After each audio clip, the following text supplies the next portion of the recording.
Just before we get started with today's video, I want to give a quick plug to my podcast, The Casual Criminalist. We cover a lot of criminals, crimes, bad things on this channel, because apparently you guys love the darker stuff. Well, eat your black heart out, because on this weekly, hour-long podcast, we cover some of the darkest things that I could find. From the UK doctor who is the worst serial killer in history, to that time an American socialite allegedly murdered her best friend with a car, and then got away with it, and much, much more. This is also pretty freeform, laid back, with the occasional laugh, because isn't death hilarious? It's available on YouTube, but also wherever you get podcasts. There are links below. Previously, we've taken a look at some of the oddest deaths in history, but there are plenty more dubious demises left to examine. The past is filled with examples of people who shuffled off their mortal coil in ways that either shocked, surprised, or confused those who came after them. In the video today, 8 of them. Number 8. Durable Mike Malloy. The story of Durable Michael Malloy, also called Iron Mike, took place in New York City during the early 1930s. Malloy was an alcoholic, homeless man, down on his luck. Not much was known about him except that he was born in County Donegal, Ireland. He was in his late 50s and he occasionally worked odd jobs in exchange for liquor. Because of his situation, Malloy became the ideal target for a shady group of men who intended to trick him into signing several life insurance policies, made out to them, arrange his death, and then collect the money. The first part was easy. One of the men, Tony Marino, owned a speakeasy where Iron Mike came almost every day to drink himself into a stupor. They put some papers in front of him, told him to sign them, and receive all the booze he wanted for free. Unsurprisingly, Malloy eagerly complied. Given his previous health, the criminals expected Malloy to drink himself to death shortly. But that didn't happen. Every night, the homeless man got so drunk that he passed out, but the next day, he always returns looking to wet his whistle, oblivious to the fact that his so-called friends were trying to kill him. Therefore, the gang was forced to up the ante. They started mixing the alcohol with antifreeze, turpentine, and even rat poison, but to no effect. Iron Mike, he wanted more. One night, they waited until Malloy passed out, then stripped him naked, poured gallons of cold water on him, and dumped him outside in the freezing winter snow. They thought surely this would do him in, but Mike returned the next day, same as before, a bit confused about what happened the previous night, but ready for a drink. Next up, the gang paid a cab driver to run over Malloy's unconscious body. When he didn't show up the next day, they finally thought that Iron Mike was at last dead, but they couldn't find any trace of him in the local morgues. That's because he was actually in the hospital recuperating from a few broken bones. A few weeks later, he returned to the speakeasy, good as new, and thirsty. This finally drove the gang to desperate measures. That night, they got him blackout drunk again and simply stuck an open gas pipe down his throat. Durable Mike Malloy was dead, but the killing method was pretty obvious. A police investigation revealed the murder and all 5 men were convicted. Number 7. Mary Ward. Mary Ward was a distinguished scientist who studied both the miniature world under the microscope and the astronomical dimensions of our universe. She also found success as an illustrator, and books of her microscopic sketches remained in print for decades. Unfortunately, she died young at just 42 years old in a fatal automobile crash. Now I know what you must be thinking, dying in a car accident is not exactly bizarre or rare. As sad as it is, it happens every day. But in Mary's case, it happened on August the 31st, 1869, giving Mary Ward the ignoble distinction of being the first motorcar fatality in the history of Ireland and possibly the world. We say possibly because it really depends on what you mean by motorcar. 3 decades earlier, 4 people died when the boiler exploded on a steam carriage built by Scottish engineer John Scott Russell.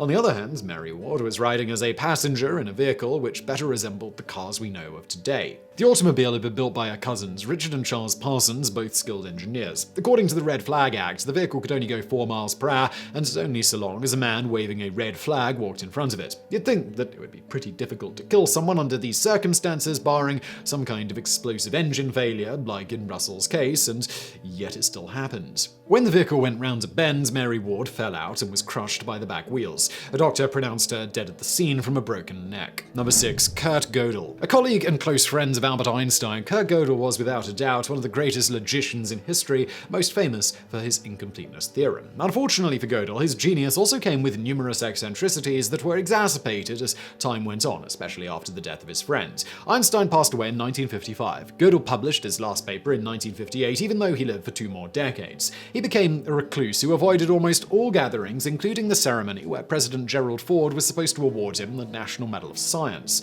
More than that, though, he began suffering from a deepening paranoia that eventually led to his slow and painful death. Gödel developed an intense fear of being poisoned, which manifested itself to such an extreme degree that he would not eat anything that had not been prepared and tasted by his wife Adele. In late 1977, she could no longer do that after being hospitalized following a stroke. In response to this, Gödel simply refused to eat anymore and began withering away. Eventually, he was hospitalized as well due to severe malnutrition, but even in the hospital, he would still not eat, and inevitably, the 71-year-old logician succumbed to starvation. Number 5. Jack Budlong. As finished products up on the silver screen, movies often showcase a lot of action, violence, and even death. However, when they are made, the movie sets themselves are supposed to be safe. Occasionally, an intense fight scene or a dangerous stunt might result in a busted lip or a few bruises, but the people on set are generally expected to be able to go home at the end of the day. However, we know that's not always the case. Infamous examples from the modern era include the actor Brandon Lee, who was accidentally shot and killed while filming The Crow,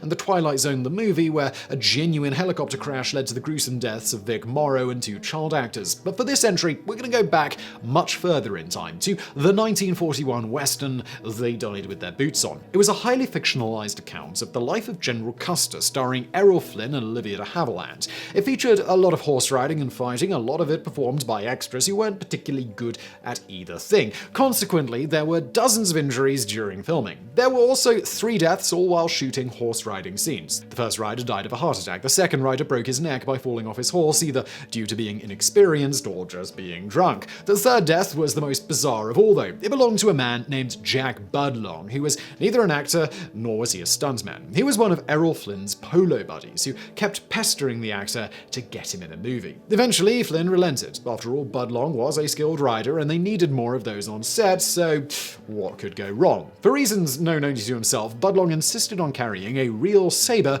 while filming a charge instead of a wooden one from the props department. Unfortunately for him, his horse was not used to all the explosions going off in the background, so it bucked and threw Budlong in the air, causing him to impale himself on his saber, which had somehow gotten wedged between 2 rocks and was standing blade side up. Number 4. Bobby Leach. In 1901, a woman from New York named Annie Edson Taylor made history when she became the first person ever to go over Niagara Falls in a barrel and survive. She did this dangerous stunt in an attempt to make money from the fame and publicity that followed, but things didn't exactly go according to plan. Taylor wasn't very business savvy, and her manager ripped her off, running away with her money and her barrel. Things went decidedly better for Bobby Leach, who in 1911 became the second person in history to go over Niagara Falls in a barrel. It was actually a metal cylinder, if we're being technical, but the point is that Leach was more successful in capitalizing on his newfound fame and his reputation as a daredevil. He went on publicity tours all over the world, he got a job with the Barnum and Bailey Circus, and still attempted other dangerous stunts well into his 60s. Bobby Leach died in a somewhat ironic manner, ill-befitting a daredevil. In 1926, while on a tour of New Zealand, Leach slipped on a peel, some say orange, some say banana, and then broke his leg. The injury became infected and gangrene set in. Eventually the leg was amputated, but it was already too late, and Bobby Leach died from complications a few months later. Number 3. Nicolas Chamfort. When it comes to unusual and excruciating suicides, few people can hold a candle to 18th century French writer Nicolas Chamfort. Known primarily for his aphorisms and epigrams, Chamfort appeared to be an extraordinarily skilled conversationalist, and for the first years of his adult life, he mainly survived from the hospitality of people willing to offer him room and board just for the opportunity of having him as their guest. His list of patrons grew larger and larger until word of Chamfort reached King Louis XVI. The king brought him to his court, and the Prince of Conde even gave Chamfort a position as his secretary. The writer enjoyed the life of a courtier for a while, but eventually grew disillusioned with the royals. Therefore, at the outbreak of the French Revolution, he turned Republican and joined the Jacobin Club. However, during the Reign of Terror under people like Robespierre and Marat, he came to regard the extremist Jacobins as no better than their predecessors and advocated for moderacy. This got him in trouble, and in early 1793 he was arrested. Chamfort only spent a few days in prison, but it was enough to make him realize he never wanted wanted to return there again. Later that same year, he heard that he was about to get arrested again, so he decided to take drastic measures. In September 1793, Chamfort locked himself in his office. He took a pistol and shot himself in the face, but he didn't get the job done. Either it misfired or he simply missed, because the writer only blew away his jaw and nose. In agony, Chamfort grabbed the only other weapon he could find, which was a paper cutter, and started cutting his neck. Still, he lived, so he stabbed himself repeatedly in the chest. He passed out from blood loss, and his butler found him unconscious, but still alive. Next to him was a declaration which read, "I, Sebastian Roche Nicolas de Chamfort, hereby declare my wish to die a free man, rather than continue to live as a slave in a prison." He didn't get his wish. Chamfort survived that night, albeit greatly debilitated, and was arrested. He lingered on in prison for 7 more excruciating months before finally dying of his injuries in April 1794. Number 2. Archduchess Mathilde of Austria. A lot of teenagers got in trouble when their parents caught them smoking, but probably none of them faced consequences as grave as Archduchess Mathilde of Austria. The daughter of Archduke Albert and Princess Hildegard of Bavaria, Mathilde was born in Vienna in 1849. As members of the House of Habsburg, the family was quite close to Empress Elizabeth of Austria and often resided at her palace, Schloss Hetzendorf. That is where Mathilde met her ghastly end in 1867 when she was only 18 years old. The young Archduchess was a smoker. Her father had forbidden the practice, but like any other teenager, she disobeyed. On the evening of May the 22nd, the family was getting ready to go to the theatre, but before they left, Mathilde thought she could sneak in a quick smoke. As she stood by a window with her cousin, Archduke Friedrich, she saw her father approach, so she quickly tried to hide the cigarette behind her back. Unfortunately for Mathilde, her dress was made mainly out of gauze, a highly flammable material that quickly went up in flames. In front of her shocked family, the Archduchess caught fire, and by the time it was extinguished, she had suffered serious burns on her back, neck, and arms. She died of her injuries a few weeks later. Number 1. Arius. Arius was a 3rd century Roman theologian who gained notoriety in his time for his Christian doctrine of Arianism, which asserted that Jesus Christ was separate and subordinate to God. Following the First Council of Nicaea, which took place in 325 AD, this idea went against the official stance of the church, so Arius was deemed a heretic and he and his followers were exiled. Despite the punishment, Arius didn't disappear into obscurity, and he kept preaching his doctrine for over a decade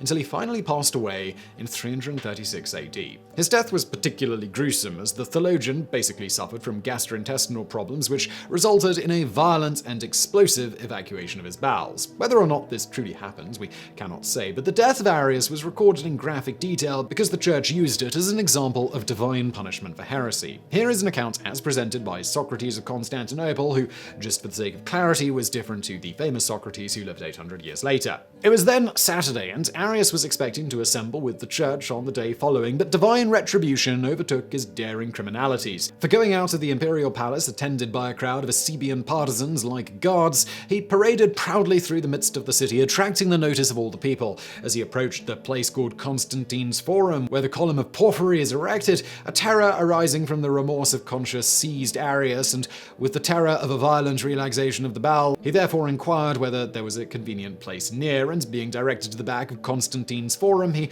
hastened hither. Soon after, a faintness came over him, and together with the evacuations, his bowels protruded, followed by a copious hemorrhage and the descent of the smaller intestines. Moreover, portions of his spleen and liver were brought off in the effusion of blood, so that he almost immediately died. Pleasant. So I'm not going to ask whether you enjoyed that video, but I do hope you found it interesting. If you did, smash that like button below. Don't forget to check out my new podcast, The Casual Criminalist. There is a link below. Thank you for watching.